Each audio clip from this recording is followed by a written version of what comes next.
Do you ever ask yourself, what business should I do? This is one of the most important questions every aspiring entrepreneur asks at the start of their journey. However, some rush in without taking the time to research and find themselves wasting their money and time. We break down the process into 11 key areas that you need to consider. Strengths and skills, market research, target audience, testing, financial resources, competition, lifestyle, networking, scalability, risk, and lastly, mindset. Welcome to our channel, let's get into it. Number 1. Strengths and skills. Whether you're searching for business ideas for beginners or wanting to learn how to start a business, knowing these are key. Strengths are areas where you perform well and have a natural aptitude, often involving skills. Skills are specific learned abilities. Strengths can be broken down into personal, professional, and technical strengths. Personal would be things like, do you have empathy? Are you resilient? Are you adaptable? Do you have patience and integrity? Professional strengths would be communication skills, problem solving, leadership, time management, and attention to detail. Technical strengths are considered broader than skills and are areas where you naturally excel and how you apply them. What are you passionate about? Think about what you enjoy doing daily. Next, consider your skills. Skills are specific abilities or knowledge you have. For example, pottery or painting artwork. Skills can be broken into hard and soft skills. Hard being technical or job specific. Soft being personal and interpersonal skills. Recognizing these can guide your choices. You want to pick a business that aligns with what you're good at and what comes naturally. This makes it easier to get started and increases your chance of success. Your skills and strengths form the foundation of your business. For example, if you're a great writer, consider starting a freelance writing business or a blog. If you're skilled at social media, offering social media management services is a fantastic option. Take out a piece of paper and write down your top 5 strengths and skills. Include hobbies where you excel. These can sometimes turn into profitable ventures. Next to each, jot down possible business ideas related to those skills. This simple exercise can bring a lot of clarity. Why it matters. A business that leverages your skills means you'll likely face fewer learning curves and can provide quality services or products from day one. Example, if you're a skilled photographer, you could start a business offering portrait sessions or sell your photos online. If you're great with numbers, consider bookkeeping or financial consulting. Now, take the business ideas that you came up with from your list of top 5 skills and strengths and apply the next 10 key elements through the video to see how they fit. Next up, number 2, market research. This is essential. What services or products are in demand? One of the biggest mistakes new entrepreneurs make is not checking if there's enough market demand for their business idea. Finding gaps can lead to opportunities tailored for you. Before you invest time or money, ask yourself, is there a real need for this product or service? Do people actually want what you plan to offer? Use tools like Google Trends to see if interest is growing or declining. Check YouTube and social media hashtags for related content popularity. Participate in forums like Reddit or Quora to hear what questions or problems people have. For example, if you're interested in dropshipping, search for popular products that have steady demand. If you discover that the market is oversaturated or there's low interest, it might be worth pivoting or adjusting your business concept. You may ask, why does it matter? Well, no matter how great your idea is, if there's no demand, it won't sustain a business. An example would be, you might want to start selling eco-friendly products. Look for rising trends in sustainable living and what products customers are asking about or reviewing positively. Number 3, target audience. Do you know who they are? Think about your target audience. Knowing who your ideal customers are is essential. Who are you creating your product or service for? What problems do they have?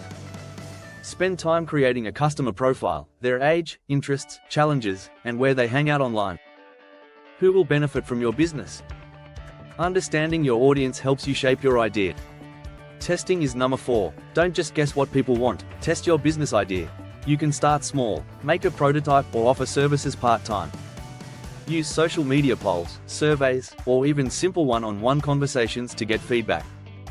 You could create a minimum viable product, MVP, a stripped-down version of your product or service, and offer it for free or at a discount to see how people respond. Early feedback will save you from spending too much time or money on an idea that might not work. Number 5. Evaluating financial resources is crucial. How much can you invest? Create a budget to realistically assess your options. Another crucial factor is startup costs. Some businesses require significant investment, while others can be started with little or no money at all. If you're searching for low-cost business ideas, or how to make money online, you're likely looking for options that don't break the bank. Examples of low-cost businesses include freelance services, affiliate marketing, or selling digital products. Before you commit, create a simple budget outlining the expenses you expect, website costs, marketing, supplies, and anything else. If your budget is tight, focus on businesses that can be started with your existing resources, like freelancing or starting a blog. Understanding the financial requirements upfront can save you a lot of stress. Some businesses require hefty upfront investment, like manufacturing or retail. The higher the startup costs, the higher the entry barrier, meaning there may be less competition due to less people looking to get into that business as they may not have capacity to fund it. Think about essentials: website, domain, marketing, equipment, software, and any licenses. Also factor in personal expenses, especially if you won't be earning immediately. Starting a blog or YouTube channel can cost almost nothing, but opening a cafe involves rent, inventory, staff, and permits. Choose a business model that fits your current financial situation. Number 6. Exploring competition is important. What businesses already exist in your area? Understanding your competition is vital. Look at businesses already doing what you want to do. What are they doing well? Where are their weaknesses? Analyzing competition not only prepares you but also helps you find your unique selling proposition, USP, what makes you different or better. This is important if you want to grow and be a success. Use keywords like how to grow your business to find content on competitor analysis and marketing strategies. Number 7. Consider your lifestyle. Do you want flexibility or do you prefer structure? Some businesses require full-time attention, while others can be done on the side. Ask yourself how much time you can realistically commit. If you have a full-time job but want to start a side business, consider options like affiliate marketing, blogging, or freelancing, all popular among beginners searching for how to start a side hustle. Understanding your availability will help you avoid burnout and keep your business sustainable long-term. Your ideal business should fit your lifestyle choices. Number 8. Networking. This can provide valuable insights. Connect with other entrepreneurs. Valuable advice and perspectives can help refine your business idea. Attend local events, participate in discussions, and seek feedback on your ideas. By immersing yourself in the environment where you plan to operate, you'll gain valuable insights, develop key relationships, and enhance your understanding of potential market dynamics. This step is part of building your business plan and marketing strategy. Number 9 is scalability. Not every business has the same growth potential. Some might be great for earning money quickly, but have limited long-term scalability. Ask yourself if your business can grow over time or if it's capped by how much time or effort you can put in. For example, starting a YouTube channel or an online course business often has high scalability because once the content is created, it can sell repeatedly with little additional effort. Number 10. Risk tolerance. Finally, think about how much risk you're willing to take.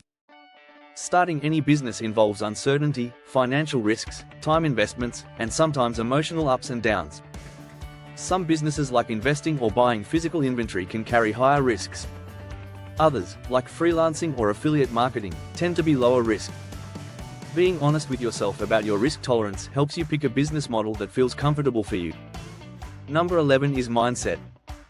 The right mindset is a growth mindset. This means being resilient and adaptable, embracing learning and surrounding yourself with positivity.